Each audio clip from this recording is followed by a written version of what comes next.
Okay, hello to video number 16, the video of the CCNA 203-1 exam preparation for the month of November as well as for December.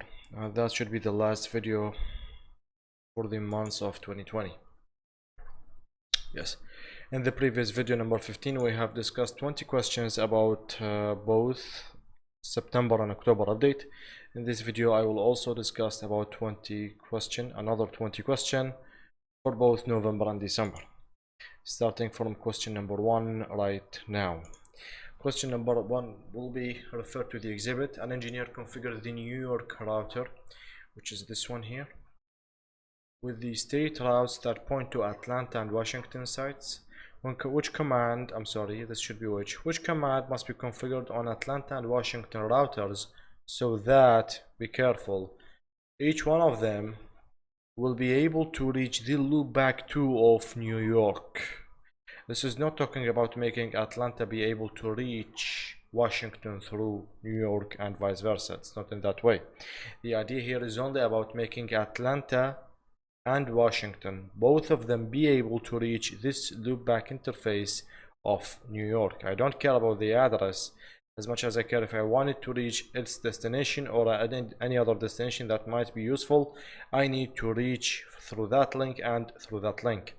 But the catch up here is that in this question you must choose only one answer, because there is no choose two here, so that you would take two answers. One of them is for Atlanta and the other for Washington, just like the same topology we have seen in previous videos. So one single command of those 5 commands will be enough to be copied and pasted on both Atlanta and Washington, so that in the end both of them will be able to reach LO2 of New York.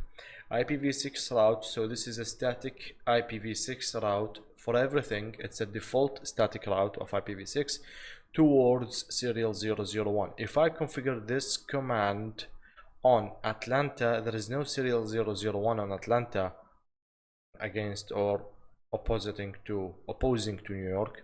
It's only serial 000, and I can also not configure that command on Washington. So A will make no use for me if I use that command on either Atlanta or Washington. B, IPv6 route, again 0/0, meaning there is no colon here, and since there is no colon, this indicates that this language or this address is a decimal address, not a hexadecimal address, because there's no colon at all. So it's not a MAC address, surely it's not an IPv6, and thus this command is mistaken, because this is an IPv6 route for an IPv4 address, so this is mistaken. C says IPv6 route everything towards serial 000. I can configure a default static v6 route on Atlanta, sending them first to serial 00, and thus they will be able to reach New York. On the same time, if I configure the same command on Washington as well by making it like a copy and paste only, also Washington has a serial 000, and that will make it be able to send its packets toward New York successfully. So C is correct. For D, this is an IP route, and this makes no sense, because the destination IP address will be an IPv6 for packets heading for loopback 2, because loopback 2 of New York is an IPv6 address, and thus I need an IPv6 routing protocol to do that. That way an IPv4 route will not work. Finally, routing IPv6 static route default to 2000:2 should make you say no immediately, because this is stating here the next destination for the static route. This means that in Atlanta, if I configure this command, this means that if you wanted to use, or if you wanted to send anything by default, just send it to 2000:2, because it's on the other side of my interface. This means that 2000:2 should be on this interface, and I need a command that works on both Atlanta and Washington. So I take the command, copy it, paste it in Washington, and Washington will understand that there should be an IPv6 address of 2000:2 on the other side of its interface, meaning here. making a New York router have a duplicate IPv6 address, having the 2000:2 on both serial 000 and serial 001, which makes no sense. So E is not acceptable from an engineering perspective or designing perspective as well. C is the only correct answer today, and we should move to question number 2. What is the function of the remote access VPN that we have talked about in chapter 5 of the CCNA course? This is what happened in 2020 when there is a pandemic. All the companies worked from home, or maybe perhaps most of them, not all of them. What happens that usually you go to your office, you connect to the DHCP server of the office or the enterprise or ISP company or bank that you work in. You're gonna get an IP address from the local network there, and thus you will be able to access the devices. What happens in home is that you have a totally different network, far away from the network of your company that you work with, so you will need a remote access VPN to make your device virtually create a tunnel and a network, a private network, to connect your device to that far network or that remote network, like directly, virtually directly. And this is what should happen by a remote access VPN, and we did talk about that in chapter 5. So it uses a cryptographic tunneling to protect the privacy of data for multiple users, but simultaneously. This could be correct in some cases, but not in that remote access. This is not something about the main goal of a remote access, so no, I'm sorry. Used exclusively when a user is connected to a company's internal network. No, this is not for a local connection. No, not at all. This is the opposite of that. Establishes a secure tunnel between two branch sites. We can say this is a DMVPN, not the remote access. The remote access is clear. It's to allow you to access the network remotely. That's it. Access, not connect. Oh, through the WAN, not in that way. Allows the user to access a company internal network resources through a secure tunnel, and definitely then, since there is a tunnel, then you are on the other side of the tunnel remotely. So D will be the only correct question today for this one. Question number 3 says, which CRUD operation modifies an existing table or view? We have talked about that in chapter 7, when we have talked about the management applications and such, like Ansible, Chef, and Puppet. They use HTTP. Developers and programming engineers uses the HTTP verbs and CRUD so that they can create the APIs, etc. Which CRUD or HTTP verb is the one responsible when you want to press a command or create a new command by the XML language or JSON or HTTP to make use of, modify, or an existing table or a view. A view means a table, like show IP interface brief. This is a view. Show IP route. This is a view. Okay, so read is like the get. You would like to read the routing table, so you hit the command show IP route. Read is the one used for that. So this is not to modify something existing already. Create is like when you want to put something new, when like interface fast Ethernet 01 IP address 1111. This is a create. Replace and update, and there is a difference between them. Replace is by erasing a command and start pasting another one. Like if you access an interface that already has an IP address, type a different IP address, this will overwrite, so this is a replace. But update is when you want to modify something that is already there, like an interface that has a description and has a no shutdown command but does not have an IP address. In that case, you are modifying something already existing. For me, I will choose D as a CRUD. And by the way, no, I'm sorry, as a CRUD operation to modify a command that is already existing. Okay, question number 4 will be, what is a DHCP client? The guy that sends a broadcast message, they're asking for an IP address. It's a workstation, correct, that requests domain name associated with its IP address. This is something about DNS? No. A host might be that is configured to request an IP address automatically once it's operated, like your desktop computer or a laptop. This will work in that way.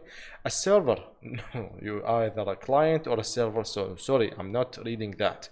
A router could be, because if you have a router, one of the interfaces can have the command of IP add or IP address DHCP, and thus it will ask the adjacent router or server to give it an IP address, to assign an IP address to interface fast Ethernet 00 perhaps. So a router that statically, and we know that DHCP is not something static, it's something dynamic host configuration protocol. So not D, only B is correct today, and we cannot use a different one.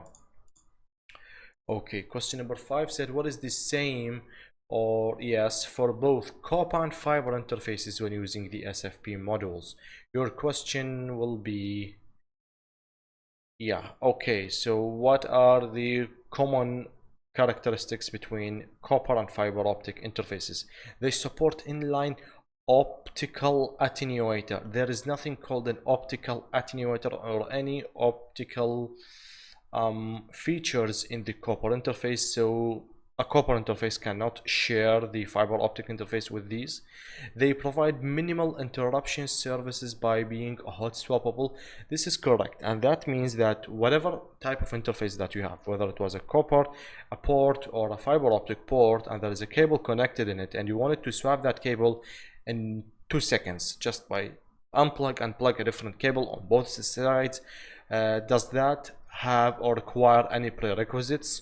No, you can do that immediately without any prerequisites or configurations or commands, and this is what it's called the hot swappable procedure. You can do something immediately and you can avoid interruption by that. So B for now is correct. They offer reliable bandwidth up to 100 megabit per second in half duplex. Fiber optics starts from a gig, and the most important, full duplex, so not C. D, they accommodate the single mode and multi-mode. We have talked about that in chapter 1 in the course, and this is an exclusive specification or feature of only the fiber optic technology or ports, not of the cables, not of the copper at all. So this is not something common or to be shared between both the copper and fiber optic. When using the rapid per VLAN spanning tree, I've talked about that in the previous video. This is duplicated. How can you guarantee that a switch will be the root bridge for VLAN 200? By making it having the lowest bridge priority. Make the priority as a non-acceptable number because it's a maximum of 5 digits, so not even 6, and in both cases this will be incorrect. Make it 38 million and a half. This is also incorrect because it's too big, not acceptable. There is no such number supported in Cisco switches, and to make guarantee a switch will be the root bridge, make it having the lowest priority. So it's either by making it priority 0 or primary. This one will stuck, and sometimes if another one was configured as priority 0, make sure that you use priority 0. I did use root primary. It worked in some cases, in others it caused me some troubles. Question 7 says, an engineer must configure inter-switch VLAN communication. So by this is mean sending VLANs through a port between a Cisco switch and a third-party switch, a non-Cisco switch like Huawei or Juniper Networks, Arista, Nokia, etc. Which action should be taken? Sorry, this is just, I've changed it recently. Okay, which action should be taken? I should configure on both these switches an IEEE 802.1p. This has nothing to do with sending VLANs through a link. No. Configure IEEE 802.1q on both sides. Can this be done on a non-Cisco device? Since there is something says IEEE, this means that this code is open standard and supported on all the different vendors. A third party, Cisco, all of them do support this protocol, and thus this is a trunking protocol, and the trunking protocol is a protocol that allows inter-switch VLAN communication to happen between two devices. So yes, ISL is for Cisco only, and DSCP is not to be talked about here. Okay, this is for layer 2 quality of service, as I remember. Yes, so that will be only B. Which protocol prompts the WLC to generate its own local web admin SSL certificate, the digital certificate of encryption, for GUI access? um, either HTTPS secured, which will ask for an SSL certificate and will generate it. Radius is only for AAA, not for encryption and such, for authentication and authorization, as well as TACAX Plus. The difference between them is that this guy is a Cisco proprietary, it's faster, it's safer, and it's more flexible when it comes to authorization. But both of them are AAA, has nothing to do with encryption and SSL certificate. HTTP is not encrypted. The HTTP secured is the encrypted one that asks for the digital certificate and enabling the encryption. I hope so far I'm doing good. Question number 9 says, in a software-defined networking or architectures, which plane is distributed? So this means that this plane is available on all the devices or nodes in the southbound and responsible for traffic forwarding. So when there is a traffic or packets and there is a known destination, this plane will be the one to handle, which will be the muscles or the mechanics that does that. The management plane, sorry, this is only for remote access and management like console and such. No, the control plane could be, but just before you think about forwarding or making decision, think about the word distributed. We know that, and I have talked about that many times in chapter 7 in the course, in the complete course on this channel, that the control plane in the SDN network is isolated only and will on the top umbrella of the network and will make all the decisions of the entire network from up there and push its own instructions to the other devices, to the nodes in the southbound. So all the devices or nodes in the southbound will be brainless, depending only on the control plane that is in the top of the umbrella. So definitely not the control plane, neither the policy plane, not about that, but the data plane are the muscles that performs packet forwarding or traffic forwarding. At the same time, yes, they are distributed, and every single Cisco device has its own data plane. We did talk about that a lot in chapter 7. Question number 10, which means that we are almost half the way there to finish the video. Which function is performed by the collapsed core layer in a two-tier architecture? In a three-tier architecture, you have the core distribution access. In a collapsed architecture or in a two-tier architecture, both of them refers to the same design. We have collapsed both the core and the distribution to become the aggregation layer that will be connected to the access layer. So what will be happen here? Let's see. It's either something that used to be performed by the core or the distribution before, but now since both of them are merged in one single layer, then this layer should perform both the old operations. So enforcing routing policies, the distribution layer before did that, so this should be your responsibility. So I can do that for now. 1 minute. Marking interesting traffic for data policies.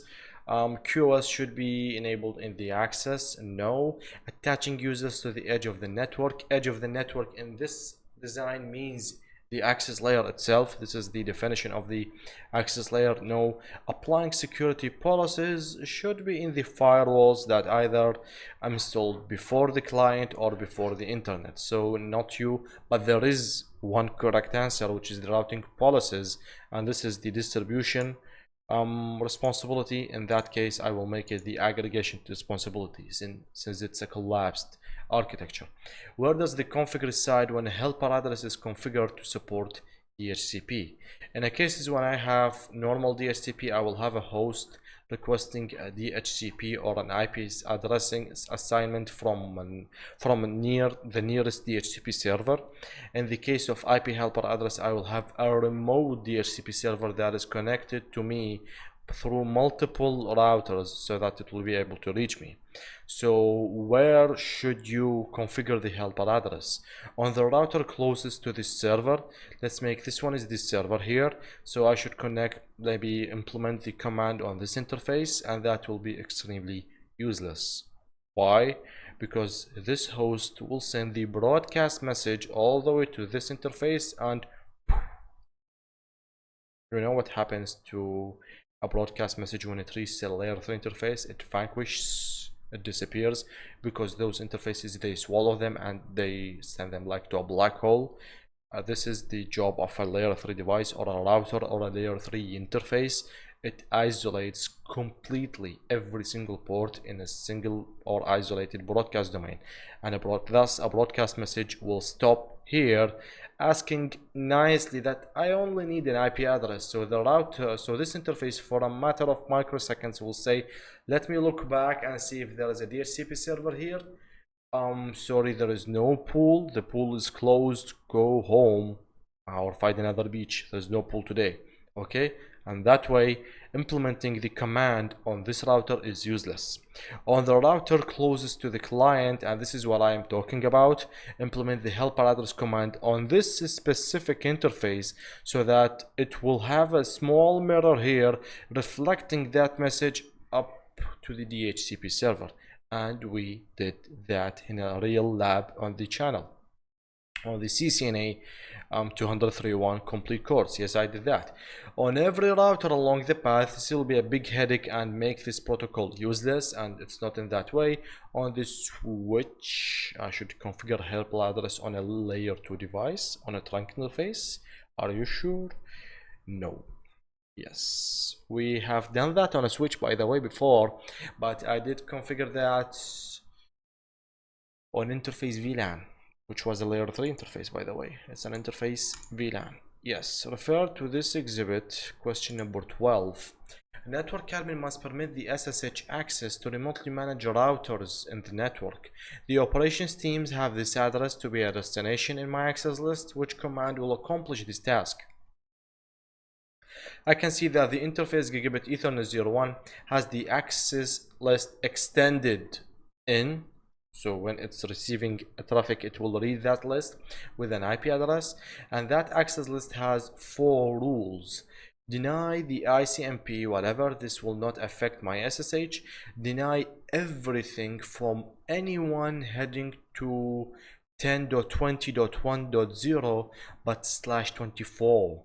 So this is combining both /25 and .128/25 as well. So this is killing every IP technology from passing the interface, and this will not allow my SSH session to pass through. Number 3, permit everything to 10.10.1. Sorry, I care about 10.20 now. I don't care about you, neither you. You will not affect my job. And permit TCP22 SSH to 10.20.1, and it's /25, no problem. Okay, but I'm sorry, there is a rule before you that kills the effect of rule number 4.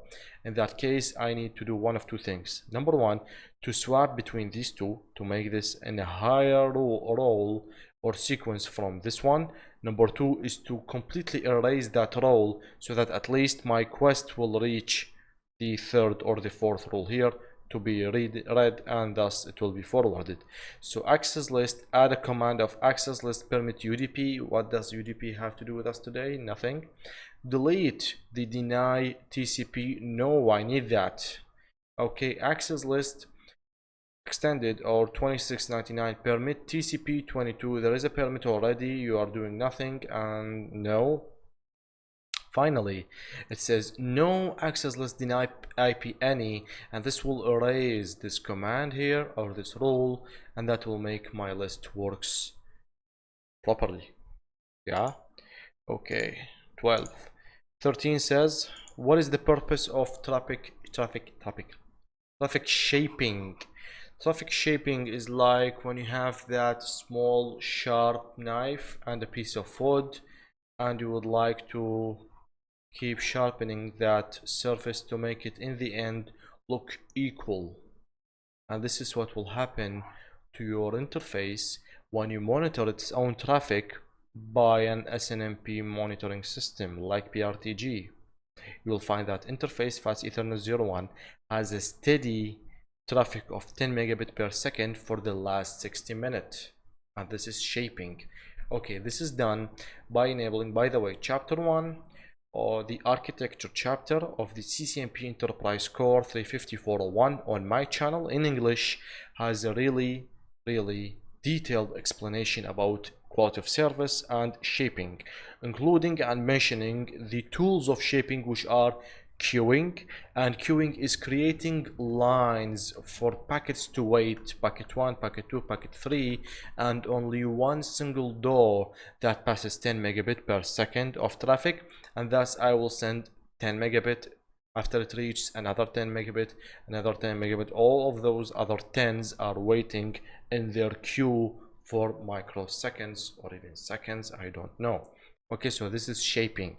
So it mitigates delay over slow links. Actually, it's creating a bit of delay because it creates a queue for waiting. It provides fair queuing for that buffered flow here, the flow that I'm saving for later in my queue. Yes, it limits the bandwidth that a flow can use to limits the flow, not marking, not classification, it's policing, I believe. And B, a marking mechanism, it's not a marking mechanism. Marking is marking and shaping is a different mechanism. They are both isolated from each other, but each one of them needs the other to operate. Okay, so provide fair queuing seems correct and enough today to be chosen for that question. Which config management mechanism uses TCP/22 SSH session login by default when communicating with the nodes in the southbound? Ansible, Python, Puppet, Chef. In our course, we have taken only these three.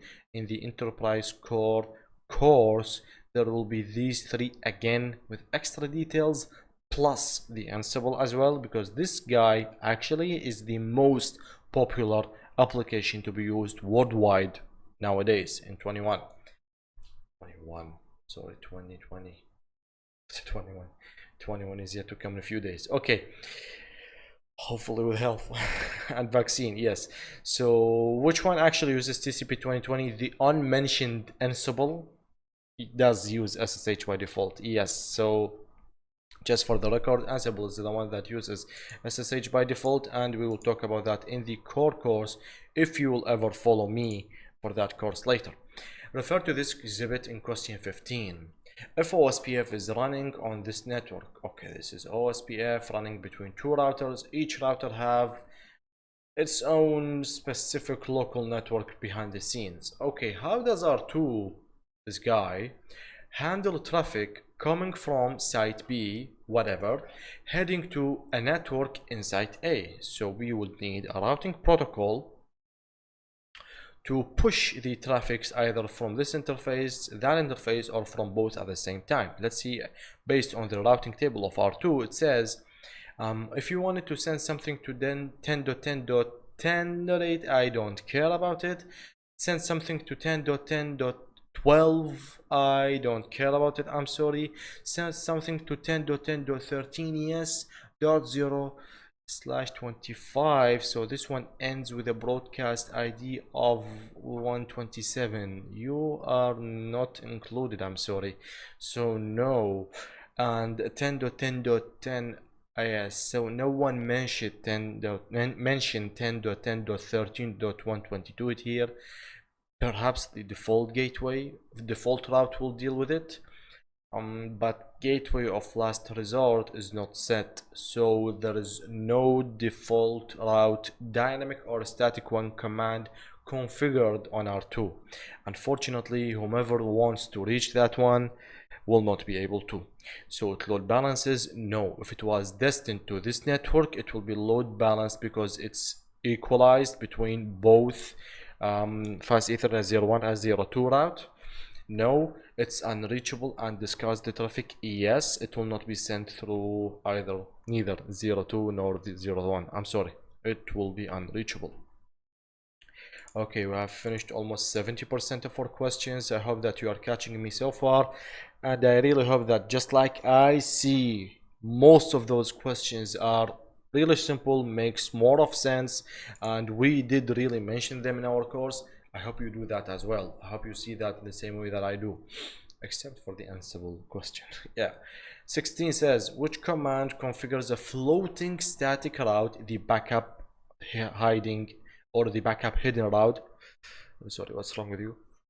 The backup hidden route to provide a backup to the primary link. Who's the primary link today? let's see.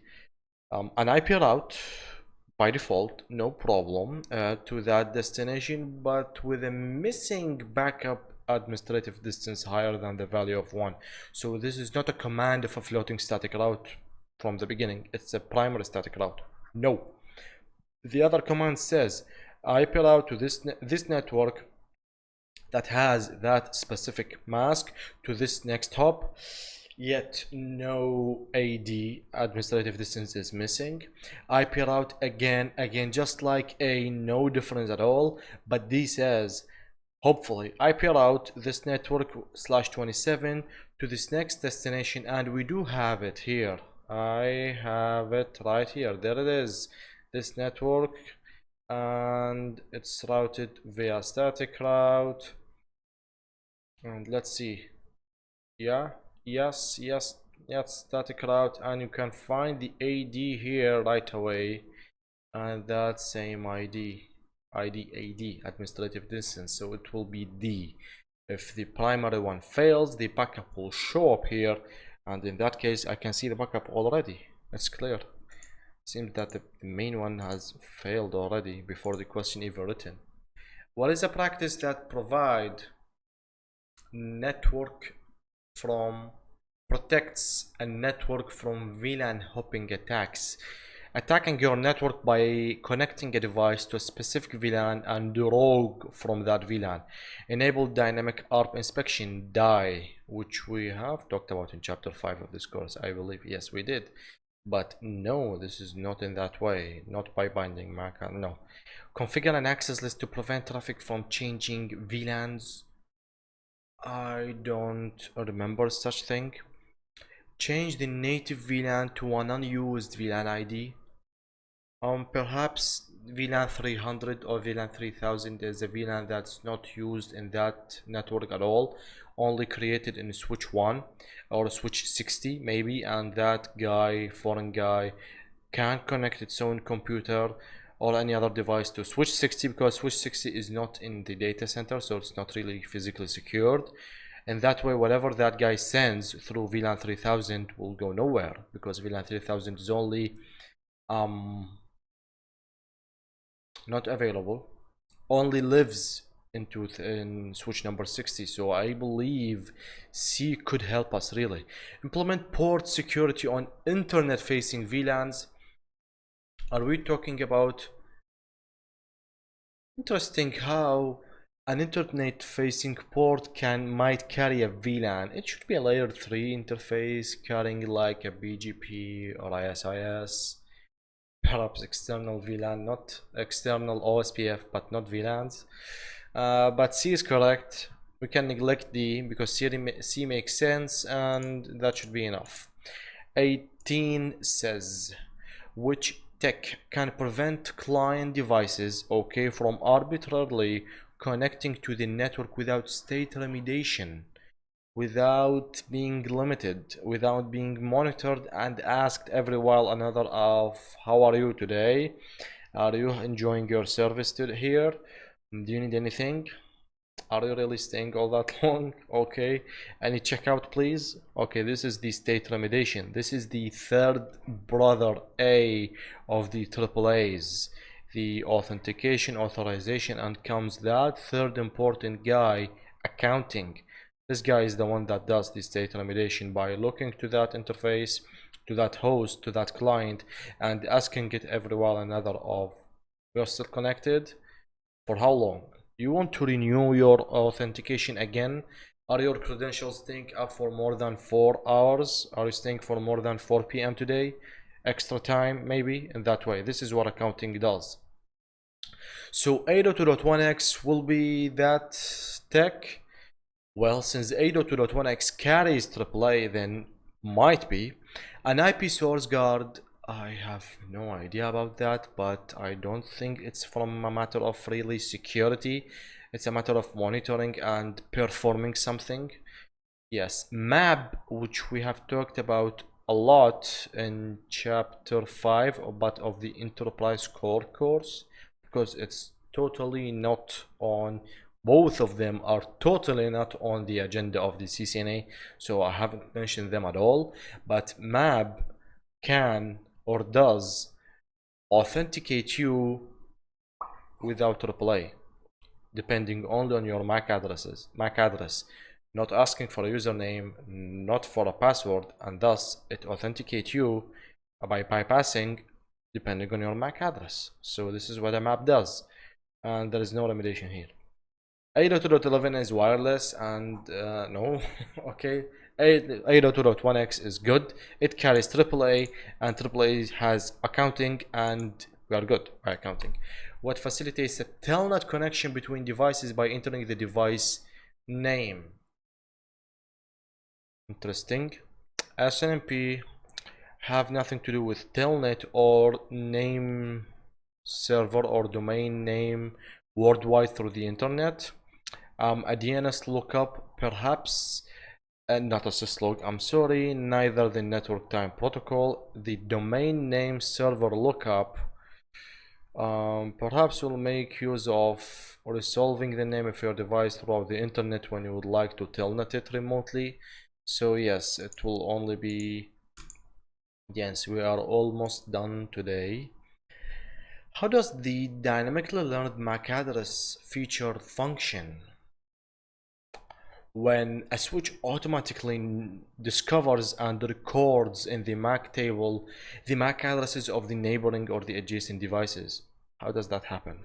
The CAM table, which is the content addressable memory table, which is a part of the RAM, the random access memory of your switch, that stores MAC addresses and shows those addresses to you in the, I forgot the word in English, in the view, let's say in the view of the MAC table, but actually whatever you are seeing in the MAC table are only a reflect for the information stored in the CAM table. In detail, I have talked about that in chapter 1 architecture of the Cisco Enterprise course 354.1 because it was mentioned in the agenda there, not in the CCNA. So the CAM table is empty until an ingress traffic arrives at each port. I will have to explain that. Bear with me for 2 minutes.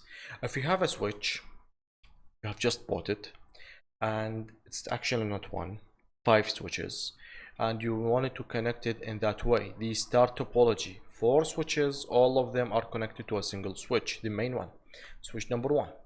And just after connection and every physical thing is done, you would only like to power up the 5 switches and leave them for 10 up to 30 minutes. Do you think that 30 minutes later the chicken will grow up in the oven? No, because you haven't started the fire correctly in the way that you think you did. What I'm pointing to actually is not just by operating up or powering up all of those devices. This means that the automatic or the dynamic learning MAC address feature will operate, and now right now at least switch 1 knows about the MAC addresses of the other guys. No, you need to provoke it, and this will be done by if any frame was sourced from this switch number to whatever destination and reached the switch, and the switch will look up to the destination MAC address in the frame, sees F's all the way, F all the way, which is in the decimal language once, like a broadcast, because in the broadcast we have 255 255 255 255, the maximum with the maximum of the maximum. Okay, so this is the same thing in the hexadecimal languages. The maximum bit here is not the ones, because it's not a binary language of only zeros and ones. It's not 255 like the maximum value in the 2 to power 8 decimal language. It's not in that way or architecture. It's actually a hexadecimal language where the last and biggest value digit is F, and thus all of them are F's. So the switch will says what a frame, a polite and perfect frame should have destination MAC address, a source MAC address, and this is how I deal today, and this is how I deal here. But sending me rudely a frame that has a missing field, which is the destination MAC address, will unfortunately made me send an ARP request to all of you in a broadcast thing situation, Actually choosing the F's right now, just like the first guy did and provoked him, but okay. And in that way I will have to learn that missing MAC address and record it in my table, and definitely that will be first written in the CAN table. So this is what happens: provoke every single port so that it will start making use of this one, that one, this one, and knows the destination MAC address was later applied by switch number 5, and then that way as a source MAC address for switch 5, I know that this specific MAC address resides in switch 5. Switch 5 is connected to interface Ethernet, fast Ethernet 05, maybe in that way. Okay, so this is how I add entries to my MAC address automatically. There is a bit of a manual step that you need to do, but the next other steps will be automatic. Switches dynamically learn the MAC addresses of each connecting CAN table. It's not that really dynamic, I have talked about that. The ports are restricted and learn up to a maximum of 10 dynamic MACs. It was limited by 300 total, but it's not limited by per port, and right now it's even bigger number or value. It requires a minimum number of secure MAC addresses to be filled dynamically. I know you are free up to filling from 0 up to the maximum limit, so it's simply A, just like I have explained, and the video is not done. 21 says, when implementing a router as a DHCP server, which two features must be configured? Otherwise your DHCP server will not operate as the correct healthy DHCP server, or it might not operate at all. Number one, the relay agent informations. Perhaps there is no relay agent. This is not a mandatory, not a must. The database agent, leave it for the binding to discover. The address pool, of course, because it contains the network with their ID and their subnet mask, and definitely this is a must. The smart relay, what is that? No. The manual bindings, do you remember that? We need to exclude the same default gateway address so that you would avoid the duplicate address assignment. If you remember that, then you know that of all the examples and the mega labs that I have used the DHCP server tech or protocol in, I never left the config of the DHCP without using the command of ipdhcp exclude address 10.10.10.1. so this is mandatory before you have, and you will have, the duplicate address assignment. 22 for today will be the last one. Which command must be entered to configure DHCP relay? A lot of DHCP questions today. I believe they were 3 or 4 so far. So the command of ipdhcp relay, anyone remembers? We did that twice in the course. If you have seen my course, it was IP helper address, and there is a previous question 15 minutes ago, I believe, or 20 minutes, saying that where will the helper address resides. So if you had an exam that has both of those questions in, one of them will help you by remembering the correct question of the other. This is how a question will help you actually. So IP helper address will be the only correct answer for question 22, and question 22 at minute 43 will be the last question to be discussed today, the last question of December 2020, and this will officially advertises Christmas. Thanks a lot for watching. I hope to see you in the upcoming videos, and goodbye.